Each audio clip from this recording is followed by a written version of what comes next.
అదరగొట్టే కారం రంగు రుచి ఆచి కారం పొడి.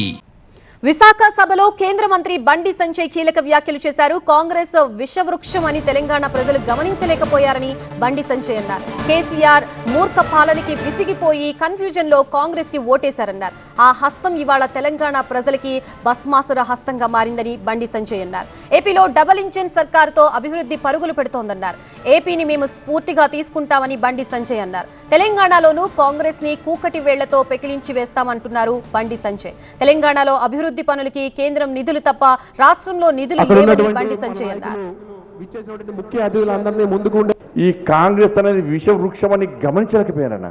ఆ కేసీఆర్ అనే మూర్ఖుని యొక్క ఆ దౌర్భాగ్య పాలన చూసి, ఆ మూర్ఖత్వ పాలన చూసి, ఆ గడిల పాలన చూసి అటు ఇటు కన్ఫ్యూజ్ అయి మనకు గుద్దాల్సిన ఓటు అటుకుతీరు.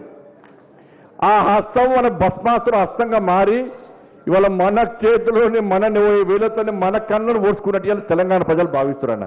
ఇవాళ మీ అందరినీ స్ఫూర్తిగా తీసుకుంటామన్నా.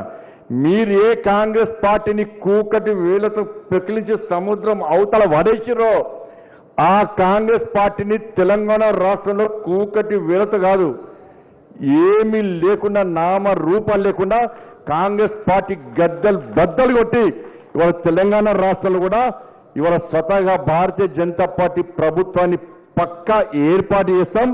ఇలా డబుల్ ఇంజన్ సర్కార్ అయితే వస్తే ఏ విధంగా ఆంధ్రప్రదేశ్ అభివృద్ధి చెందుతుందో అక్కడ తెలంగాణ రాష్ట్రంలో మిమ్మల్ని స్ఫూర్తిగా తీసుకొని ఇలా డబుల్ ఇంజన్ సర్కార్ను తెలంగాణ రాష్ట్రంలో పక్కా ఏర్పాటు చేస్తాం. తెలంగాణ రాష్ట్రాన్ని మేము అభివృద్ధి చేసుకుంటాం. తెలంగాణ రాష్ట్రంలో కూడా అభివృద్ధి కార్యక్రమాలు జరుగుతున్నాయంటే కేవలం నరేంద్ర మోడీ గారి ప్రభుత్వం ఇస్తున్న నిధులు తప్ప రాష్ట్ర ప్రభుత్వం ఒక్క పైసా ఇస్తలేదు. సాక్షాత్తు రాష్ట్ర ముఖ్యమంత్రి రేవంత్ రెడ్డి గారి బహిరంగ సభలో నా తల నరికినా కూడా నా దగ్గర ఒక్క పైసా లేదని చెప్పి సాక్షాత్తు రాష్ట్ర ముఖ్యమంత్రి గారే చెప్పారు.